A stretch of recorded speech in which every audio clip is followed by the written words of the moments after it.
Film की शुरुआत 1938 में एक बोर्डिंग स्कूल के एक दृश्य से होती है।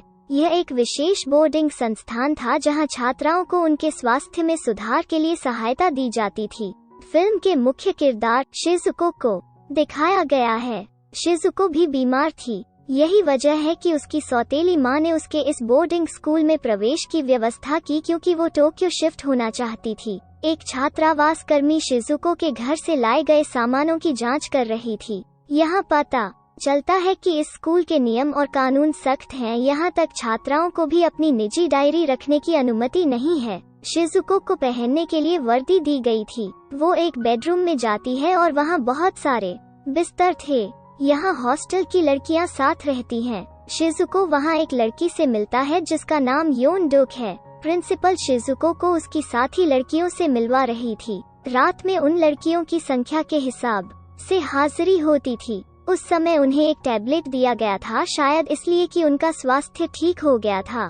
गोलियां खाकर लड़कियां अपने बिस्तर पर चली जाती हैं। एक लड़की शिजुको को जगाने आती है और उसे अपने ग्रुप में ले जाती है। दरअसल लड़कियां शिजुको को धमकाना चाहती हैं। शिजुको को खांसी होने लगती है और खून भी निकल रहा था। खून देखकर डर जाती हैं लड़कियां। उन्हें लगता है कि शिजुको को किसी तरह की वायरल बीमारी है और यह उन्हें प्रभावित कर सकता है। लड़कियां इस बारे में शिजुको से बात कर रही थीं और वो चिंतित हो रही थीं। योन डुक आता है और शिजुको को वहां से ले जाता है। शिजुको को अगली सुबह प्रिंसिपल के साथ दिखाया जाता है। उसने शिजुको को एक फूल वाली चाय दी है और कह रही थी कि उसे हर दिन एक इंजेक्शन दिया जाएगा। इसकी मदद से आप जल्द ठीक हो जाएंगे और कह रहे थे कि जो लड़कियां जल्द ही खोज लेंगी उन्हें मौका मिलेगा पढ़ाई के लिए टोक्यो जाने के लिए। और शिजुको टोक्यो को सुनकर उत्साहित हो जाता है क्योंकि उसका परिवार और उसके पिता टोक्यो में रहते थे। वो भी अपने पिता के साथ टोक्यो जाना चाहती है। शिजुको जल्द ठीक होना चाहती है, इसलिए वो नियमित रूप से दवाएं ले रही थी। वो अपना मेडिकल कोर्स पूरा कर रही थी। प्रधान कार्यालय से बाहर निकलते समय शिजुको एक लड़की से मिलता है। लड़की शिजुको को अजीब बातें बताती है। वो कह रही थी कि शिजुको नाम की एक लड़की तुमसे पहले यहाँ आई थी, वो तुम्हारी तरह दिखती थी। वो कहती है कि क्या आप जानते हैं कि वो मेरी और योन डुक की दोस्त थी। शिजुको को आश्चर्य हुआ, यह सोचकर कि उसके जैसी लड़की का नाम उसके जैसा कैसे हो सकता है। वो कह रही थी कि लड़की ऐसी लग रही थी जैसे तुम एक दिन गायब हो गए हो। यह सुनकर शिजुको डर जाता है। योन डुक फिर से यहाँ आता है और शिजुको से पूछता है कि वो चिंतित क्यों है, लेकिन शिजुको उसे कुछ नहीं बताता। वो महसूस कर रही थी कि शिजुको चिंतित है क्योंकि छात्रावास ने उसे अपनी निजी डायरी रखने की अनुमति नहीं दी थी। वो शिजुको को एक निजी जगह पर ले जाती है। उसने वहाँ अपनी सीक्रेट डायरी रखी है। वो अपनी डायरी शिजुको को देती है और अब उनकी अच्छी बॉन्डिंग है। शिजुको योन डुक के साथ अपने रहस्य साझा कर रही थी। शिजुको उसे बता रही थी कि उसका परिवार टोक्यो शिफ्ट होना चाहता है, लेकिन वो बीमार हो गई, इसलिए उसकी सौतेली मां ने उसे यहाँ भर्ती कराया। बाद में छात्रावास की लड़कियों को मैदान में दिखाया जाता है। उन्हें शारीरिक रूप से फिट रखने के लिए कुछ एक्टिविटीज भी की गईं, लेकिन शिजुको ने एक भी गतिविधि या कार्य पूरा नहीं किया। डॉक्टरों को पता चलता है कि शिजुको शारीरिक रूप से अनुपयुक्त है। इसके बाद उन्हें रेस्टोरेंट में दिखाया जाता है और वो उस लड़की के पास जाती है जिससे वो प्रधान कार्यालय के बाहर मिली थी। वो लड़की से पूछ रही थी कि क्या आप मुझे बूढ़े शिजुको के बारे में कुछ बता सकते हैं।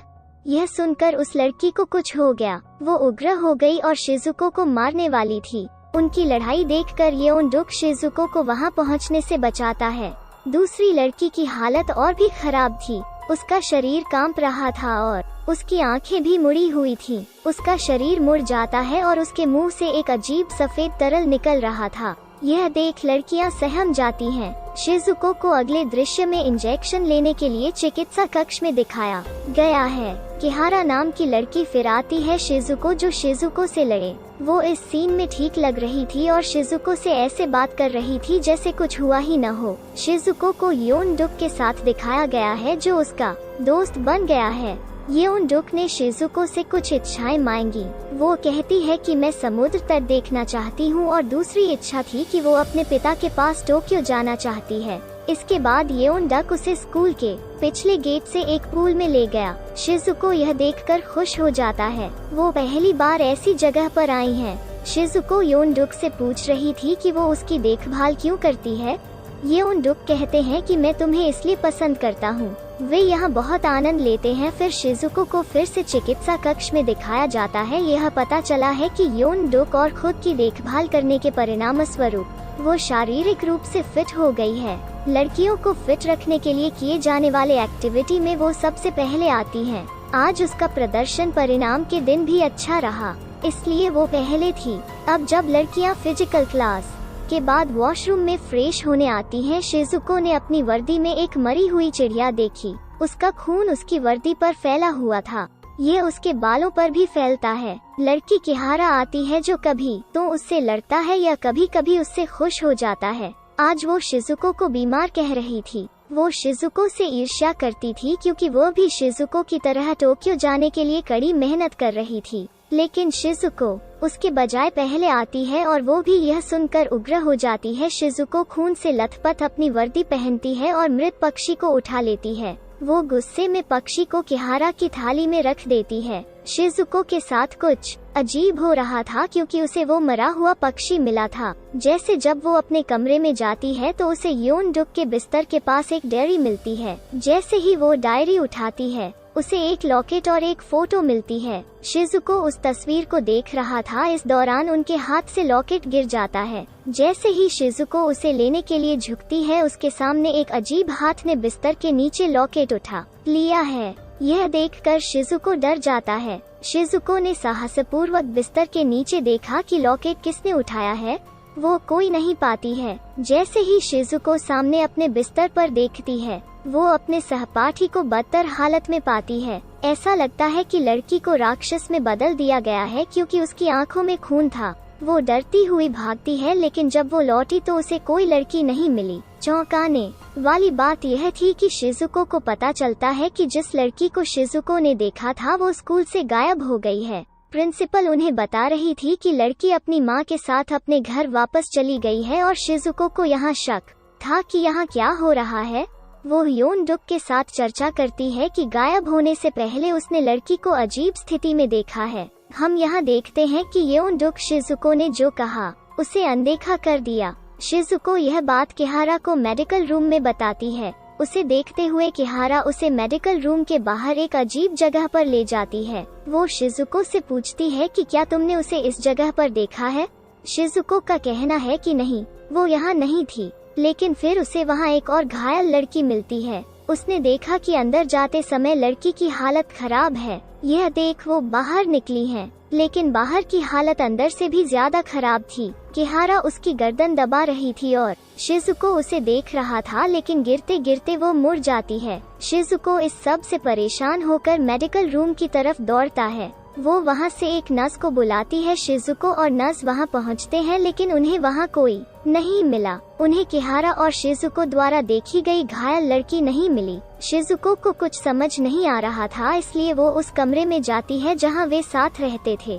उसने देखा कि किहारा का सामान भी पिछली लड़की की तरह यहीं से लिया गया था। वो इन बातों को जानने के लिए प्रिंसिपल के पास जाती है। वो प्रिंसिपल से किहारा के बारे में पूछ रही थी और वो बताती है किहारा को दूसरे स्कूल में ट्रांसफर कर दिया गया है। अगले दृश्य में शिजुको और योनडुक को एक साथ दिखाया गया है। वो अपनी प्रगति के बारे में बात कर रहे थे। वे उस व्यक्ति के बारे में बात कर रहे थे जो सबसे पहले टोक्यो जाएगा। हर कोई सोच रहा था कि योनडुक पहले होगा क्योंकि वो कड़ी मेहनत कर रही थी, और शिजुको कहती है कि मैं भी तुम्हारी तरह कड़ी मेहनत करना चाहता हूँ। मैं भी आपके साथ टोक्यो जाना चाहता हूँ। योनडुक का कहना है कि इसके लिए आपको शारीरिक रूप से फिट रहना होगा। उसे सुनकर शिजुको उत्तेजित होकर खड़ा हो जाता है और ऊंची छलांग लगाता है योनडुक को दिखाने के लिए कि वह शारीरिक रूप से फिट है। योनडुक चौंक गया और उससे पूछ रहा था कि तुमने यह कैसे किया। शिजुको को भी नहीं पता कि उसने यह कैसे किया।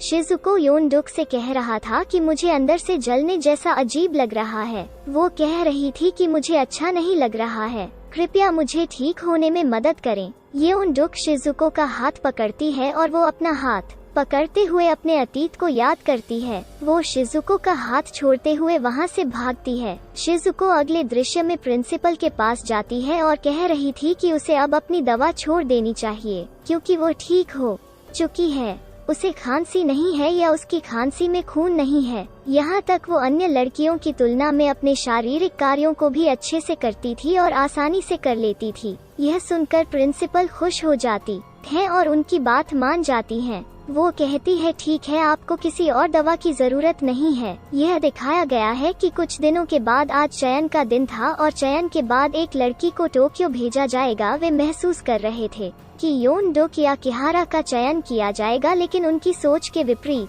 प्रिंसिपल शिजुको को टोक्यो जाने के लिए चुनता है। किहारा उग्र हो जाती है और शिजुको से ईर्ष्या करने लगती है। शिजुको भी उसे बर्दाश्त नहीं करेगी। इस बार वो भी अपने व्यवहार पर गुस्से में आ जाती है। जैसे ही शिजुको गुस्से में चिल्लाता है, उस कमरे में कांच की चीजें टूट जाती हैं। शिजुको ने अपनी शक्तियों से उसे एक हाथ से उठा लिया और बेहोश होने तक उसे थामे रखा। इसके बाद शिजुको सब कुछ छोड़कर होश में आ जाती है। जब उसे होश आता है तो उसे याद नहीं रहता कि उसने क्या किया है। उसे यह भी याद नहीं रहता कि उसके साथ क्या हो रहा है।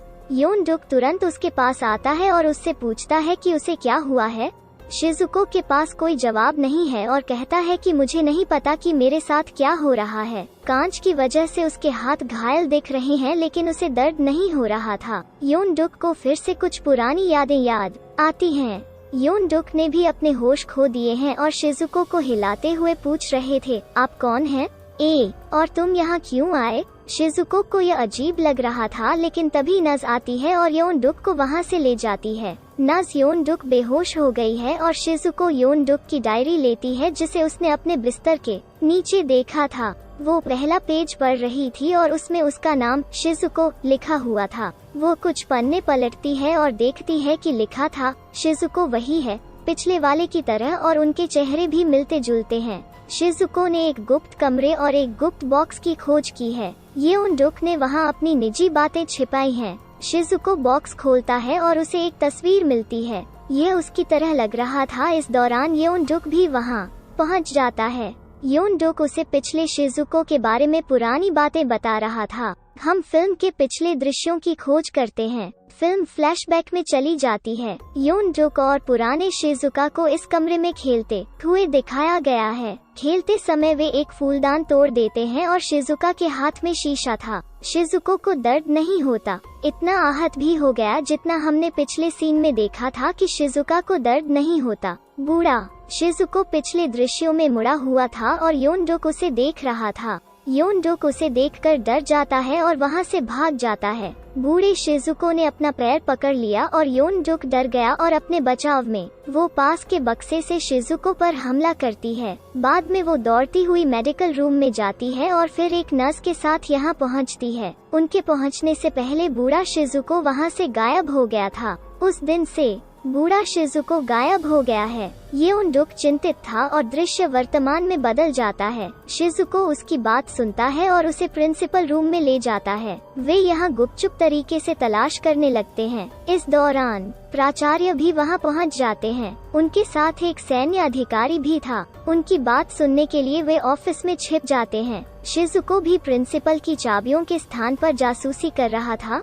शिजुको उनकी बातचीत से प्रभावित था। कुछ गड़बड़ है और प्रिंसिपल के चले जाने पर वे उसकी चाबी चुरा लेते हैं। वे अलमारी खोलते हैं और एक फाइल निकालते हैं। जब वे इसे पढ़ते हैं तो फिल्म की सच्चाई उनके सामने प्रकट होती है। फाइल यहाँ रहने वाली लड़कियों पर किए गए प्रयोगों के बारे में थी। प्रयोग के बाद लड़कियों में हुई फाइल के अंत में परिणाम और बदलाव भी थे। इन परिणामों में एक परिणाम यह निकला कि प्रयोग के बाद लड़कियां शक्तिशाली हो जाती हैं। इसके बाद उन्हें किसी तरह का दर्द नहीं हुआ। शिजुको के साथ आजकल यही हो रहा है। चीजों को देखकर वे गलती से प्रोजेक्टर ऑन कर देते हैं। प्राचार्य का सच प्रोजेक्टर के माध्यम से उन्हें पता चलता है कि वो डॉक्टर है जो सेना की अनुमति से प्रयोग कर रही है। लड़कियों को मजबूत बनाने के लिए सेना यह प्रयोग कर रही है। उन्हें प्रोजेक्टर से पता चलता है कि प्रिंसिपल आज तक अपने लक्ष्य को हासिल नहीं कर सकी। इस दौरान उन्हें प्रिंसिपल ऑफिस के बाहर किहारा की आवाज सुनाई देती है। प्रिंसिपल जैसे ही ऑफिस से बाहर निकलती है, किहारा पेड़ से कूद जाती है। स्कूल की नज आती है और जल्दी से लड़कियों को स्कूल के अंदर ले जाती है। नज के अंदर पहुंचने पर पता चलता है कि शिजुको और योन-डुक अंदर नहीं आए थे और वे मौका पाकर भाग निकले। वे जंगल में दौड़ रहे थे और उन्हें एक सैन्य ठिकाना कुछ दूर तक पहुंचता हुआ मिला। कार्यालय में हमने जिस सैन्य अधिकारी को देखा वो उन्हें पकड़ लेता है। वे उसे मारने की कोशिश कर रहे थे लेकिन उस आदमी ने शिजुको को गोली मार दी। योन-डुक भाग गया है। शिजुको को प्रयोग कक्ष में उसी तरह दिखाया गया है जैसा उन्होंने प्रोजेक्टर में देखा था। योन-डुक बच नहीं पाया लेकिन वो शिजुको को बचाने के लिए प्रिंसिपल के कार्यालय से एक बंदूक लाने जाती है। वो उसे बचाने के लिए प्रयोग कक्ष में पहुंचती है लेकिन इससे पहले कि वो उसे बचाती, सैन्य अधिकारी आता है। उसने योन-डुक को पकड़ लिया और उसे एक क्रिस्टल कंटेनर में बंद कर दिया। उसमें पानी भर रहा था। स्कूल में फिर से स्कूल दिखाया गया है और नर्स लड़कियों को मास्क पहना रही थी। वे इसकी मदद से एक अजीब तरह की दवा बना रहे थे। प्रिंसिपल खुश थी क्योंकि अगली सुबह उसकी जीत थी, उनका प्रयोग पूरा हो जाएगा। अगली सुबह उनकी लड़कियां शक्तिशाली हो जाएंगी। इसके बाद वे लड़कियों को सेना के हवाले कर देंगे। बदले में उन्हें काफी पैसा मिलेगा। प्रधान कार्यालय में सैन्य अधिकारी को उनके साथी की तरह दिखाया जाता है। अधिकारी प्राचार्य को धोखा दे रहा था। वो प्रयोग का श्रेय लेना चाहता है, इसलिए उन्होंने प्राचार्य को हटाते हुए सारा अधिकार अपने हाथ में ले लिया है। प्रिंसिपल उनसे अनुरोध कर रहे थे कि मेरे साथ ऐसा न करें, मेरी पूरी जिंदगी की मेहनत बेकार जाएगी। शिजुको को भी होश में प्रयोग कक्ष में दिखाया गया है। जब वो बिस्तर से उठती हुई इधर उधर देखती है तो उसे एक दरवाजा मिलता है और अंदर जाते समय चौंक जाता है। मरने वाले उसके दोस्त बर्फ में जमे हुए कांच के कंटेनर में थे। वो योन-डुक के कंटेनर को देखती है। उसे देखकर वो उदास हो जाती है। वो अब अपने दोस्त के लिए प्रिंसिपल और सैन्य अधिकारी से प्रतिशोध लेना चाहती है, इसलिए वो बंदूक उठाती है जिसे योन-डुक उसे बचाने के लिए लाया था। वो स्कूल पहुंचती है जहां प्रिंसिपल ने सैनिकों पर बंदूक तान दी है। सैनिक जो सैन्य अधिकारी के साथ आते हैं। शिजुको सैनिकों के साथ साथ सैन्य अधिकारी को गोली मारते हुए प्रवेश करता है और समाप्त करता है। शिजुको को देखकर प्रिंसिपल खुश हो जाती है क्योंकि उसका प्रयोग सफल हो जाता है। वो यह खुशखबरी किसी तरह मिलिट्री बेस को देना चाहती है, लेकिन वो ऐसा नहीं कर सकती क्योंकि शिजुको ने उसे पीछे से खत्म कर दिया। शिजुको अपने दोस्त योन-डुक के पास जा रही थी, लेकिन उसे पता चलता है कि प्रिंसिपल अभी मरा नहीं है क्योंकि वो पीछे से शिजुको पर हमला करने के लिए आगे बढ़ रही थी। उसने शिजुको को गोली मार दी लेकिन गोली उसके शरीर से गुजरते समय योन-डुक के कंटेनर में लग गई। कंटेनर टूट गया और योन-डुक भी बाहर गिर गया। शिजुको गुस्से में आती है, इसलिए वो प्रिंसिपल को उठाती है और उसे फुटबॉल की तरह दूर फेंक देती है। प्राचार्य की पूरी तरह मौत हो चुकी है। शिजुको उसे खत्म करने के बाद अपने दोस्त के पास आती है। वो उसे छिपाने की कोशिश कर रही थी लेकिन यह बेकार था। वो किसी दिन इसका पता लगा लेगी। तो फिल्म के आखिरी सीन में स्कूल की बदहाली को दिखाया गया है। लड़कियों ने नस को खत्म कर उसके शरीर पर कढ़ाई की है। धीरे धीरे लड़कियों की मौत हो गई है। स्कूल में जगह जगह लाशें पड़ी थीं। यहाँ केवल शिजुको जीवित थी और अभी भी योन-डुक को अपनी गोद में रखते हुए बैठी थी। प्राचार्य के प्रयोग के कारण वो जीवित थी। वो मरने वाली थी और योन-डुक से कहती है कि आखिरकार हम एक साथ दूसरी जगह चले जाएंगे। वो दूसरी दुनिया में जाने की बात कर रही थी। शिजुको का निधन हो गया है। यह फिल्म यहीं समाप्त होती है। अगर आपको यह फिल्म पसंद आई है तो एक चैनल की मदद करने के लिए एक लाइक छोड़ें और ऐसे ही शानदार वीडियो के लिए चैनल को सब्सक्राइब करें। देखने के लिए धन्यवाद।